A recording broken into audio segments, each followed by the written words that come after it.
As a being of power, intelligence, and love, and the lord of his own thoughts, man holds the key to every situation and contains within himself that transforming and regenerative agency by which he may make himself what he wills. यानी कि power, intelligence and love के being होने के नाते आदमी हर situation की चाबी अपने पास रखता है और खुद के अंदर वह ट्रांसफॉर्मिंग यानी कि पूरी तरह से बदल देने वाला रीजनरेटिव एजेंसी, वही तो एजेंसी है जिसको बोलते हैं थॉट प्रोसेस। वो अपने थॉट प्रोसेस को कैसे भी बदल सकता है, क्योंकि इंसान ही उसका मालिक है, इंसान ही उसको क्रिएट करता है। अपने अंदर ही वो रीजनरेटिव एजेंसी, ट्रांसफॉर्मिंग एजेंसी को वो रखता है, जहां वो अपने आप को जैसा चाहता है वो वैसा बना सकता है। तो ये बहुत बड़ी बात है। जिसको इस चीज का एहसास है, यानी कि उसको अपने माइंड के पावर्स के बारे में पता है, इंटेलिजेंस क्या होता है उसे पता है, एंड लव, ये तीन, जिसको इस बात का एहसास है उसके पास कुछ ऐसा है जो 99% लोग के पास नहीं है। यानी कि ये ज्ञान, ये नॉलेज, ये समझ, इस 4 लाइनों में जो बताया गया है। जो लोग नॉन स्टॉप बड़बड़ बड़बड़ करते रहते हैं 24 घंटे, उन्हें लगता है कि लाइफ उन्हें पागल बना रही है, प्रॉब्लम लाइफ में है, लोग की वजह से, सिचुएशन की वजह से, तो वो ऐसा क्यों करते हैं? क्योंकि उन्हें ये 4 बातें पता नहीं होती, ये 4 लाइन पता नहीं है। यानी कि वो ये बातें जो इन 4 लाइनों में लिखा है उन्हें पता नहीं होता, इस वजह से वो चैन से बैठ नहीं सकते हैं, वो अंदर से बौखलाए हुए हैं, क्योंकि उनको पता ही नहीं है कि इसका कंट्रोल मेरे हाथ में है। उनको लगता है कि लाइफ पागल बना रही है, यानी कि मैं कुछ नहीं कर सकता हूँ। इस वजह से वो डरे हुए हैं, इस वजह से, और वो डेड श्योर है इस बारे के बारे में, इस चीज के बारे में। ये बहुत बड़ी प्रॉब्लम है, बहुत डेंजरस है, जो कि उन्हें अंदर से और रेस्टलेस करता चला जा रहा है। और जितना वो रेस्टलेस होते चले जा रहे हैं उतना वो टिक करके बैठ नहीं पा रहे हैं। लोग सब बाहर से साइलेंट है, मुंह से कुछ नहीं बोल रहे हैं, बट अंदर इतनी शोर है जिसकी कोई हद नहीं। यानी कि उनका माइंड नॉन स्टॉप कुछ ना कुछ बेवजह चलता जा रहा है। किससे रिलेटेड? लाइफ से रिलेटेड, लोगों से रिलेटेड, सिचुएशन से रिलेटेड। तो बाहर से कुछ नहीं बोल रहे हैं, बट माइंड में लगातार कुछ ना कुछ बोले जा रहे हैं। सपोज यह कंट्रोल हट जाए और आप सब कुछ बाहर बोलने लग जाओ। 24 घंटे खा रहे हो तो, कहीं जा रहे हो तो, क्लास में हो तो, ऑफिस में हो तो, कुछ ना कुछ, मंदिर में हो, मस्जिद में हो, कहीं भी हो, कुछ ना कुछ बड़बड़ कर रहे हो बेवजह। क्या माइंड में बड़बड़ करना इससे कुछ अलग है कि आप बाहर बड़बड़ कर रहे हो? ऐसे ही तो औसत लोग जी रहे हैं, क्योंकि उनको पता नहीं है कि चुप कैसे रहते हैं। देखो, बाहर अगर कोई 24 घंटे बड़बड़ करता है तो उसको हम पागल खाने भेज देते हैं, पागल कह करके। बट अगर माइंड में कोई नॉन स्टॉप बड़बड़ करते चले जाए, बाहर से किसी को पता ना चलने दे, तो क्या वो पागल नहीं है? बट उसको हम नेचुरल कहते हैं, इसको नेचुरल कहते हैं, ये नेचुरल है। क्या फन है।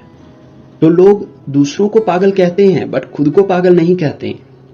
वो ऐसा कहते हैं कि लाइफ उनको पागल कर रही है, जिंदगी उनको पागल बना रही है। दिक्कत तब है जब आप ये बोलो कि जिंदगी आपको पागल बना रही है। अगर आप कहते हो कि माइंड अनकंट्रोल्ड वे में चल रहा है, यानी कि अंदर कुछ बड़बड़ कर रहे हैं बट हम चुप रहना नहीं जानते हैं, तो कमी मुझ में है, तो आप अपनी कमी को सुधार सकते हो। बट अगर आप कहो कि जिंदगी ही पागल बना रही, तो आप जिंदगी को कैसे सुधारोगे?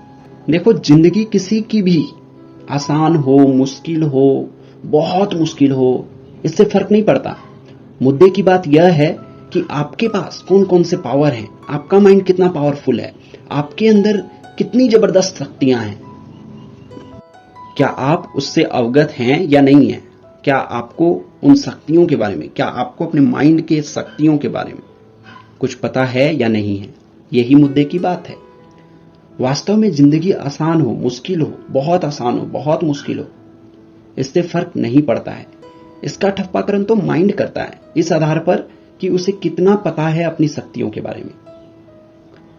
आपको कितना पता है, उसी अनुपात में आपके अंदर डर की कमी और कॉन्फिडेंस की अधिकता होगी। यानी कि आपको जितना इन शक्तियों के बारे में पता होगा, अपने कैपेबिलिटीज के बारे में पता होगा, आपको जितनी अपने पावर्स, अपने माइंड के पावर्स के बारे में पता होगा, उसी अनुपात में आपके अंदर कॉन्फिडेंस भी अधिक होगा और जिंदगी से रिलेटेड डर भी उतना कम होगा।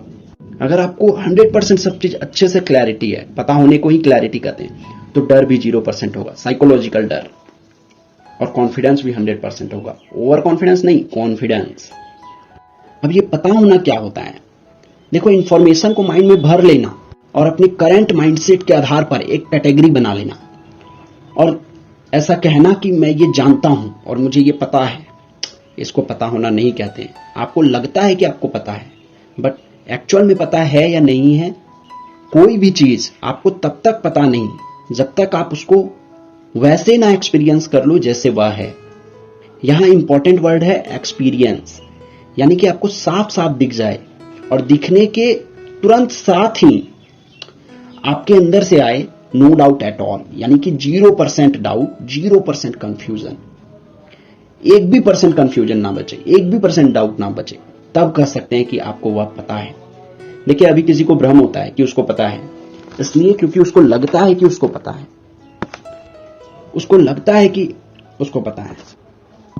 अगर कोई आकर उससे उस चीज से रिलेटेड कुछ क्वेश्चंस पूछ ले, कुछ सिंसियर क्वेश्चंस करना शुरू कर दे, तो वह अचानक खुद को कंफ्यूज्ड पाता है। उसके आंसर्स में कंफ्यूजन साफ साफ दिखते हैं। अपने माइंड में वह कंफ्यूज होता है, उसको भी पता होता है। बाहर से भले ही वह ऐसे शो ऑफ करे कि मानो कॉन्फिडेंस बहुत है, तो वो कॉन्फिडेंस नहीं, वो ओवर कॉन्फिडेंस है।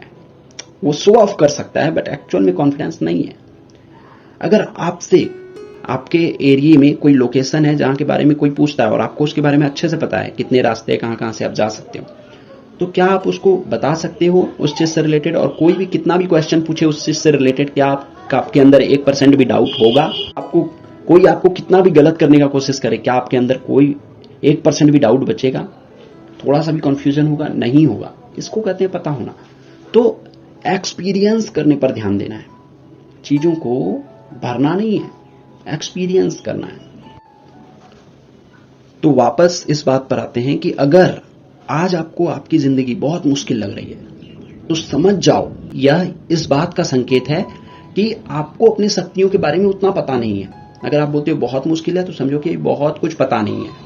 अगर आप बोलते हो जिंदगी मुश्किल है, बहुत मुश्किल नहीं बट मुश्किल है, तो समझ जाओ कि आपको थोड़ा कुछ पता है, ज्यादा कुछ पता नहीं है।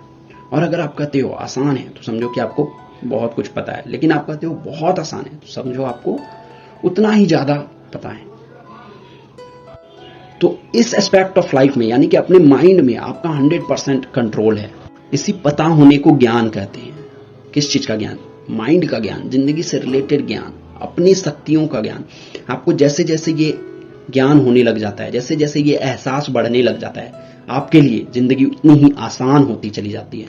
देखो बचपन से आज तक किसी ने भी, एक ट्रेंड ने नहीं, लाइफ से रिलेटेड जो ट्रेंड हो वो नहीं, किसी ट्रेंड प्रोफेशनल ने नहीं, किसी ने भी लाइफ से रिलेटेड कुछ भी आपके माइंड में लिख दिया, कुछ भी आपको समझा दिया और आप उसको अपने दिमाग में बिठा लिए। ऐसा नहीं करना है। लाइफ का असली ज्ञान उनके पास है जो लाइफ के ट्रेंड प्रोफेशनल है, जो एक्चुअल में लाइफ के बारे में जानते हैं।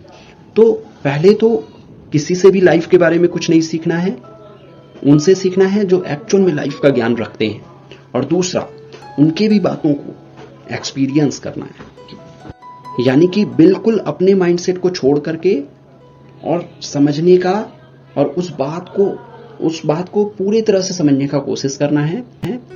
शांत होकर के देखने का कोशिश करना है कि आखिर इस बात का इशारा किधर जा रहा है, यह बात किस तरफ संकेत कर रहा है, उस संकेत को देखना है और वहां से एक्सपीरियंस होता है।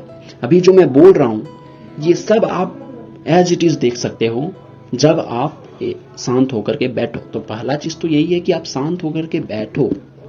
अगर आप कहते हो कि प्रॉब्लम लाइफ में है तो लाइफ आपके कंट्रोल में नहीं है, 0% कंट्रोल है, तो आप हमेशा ही बौखलाए रहोगे।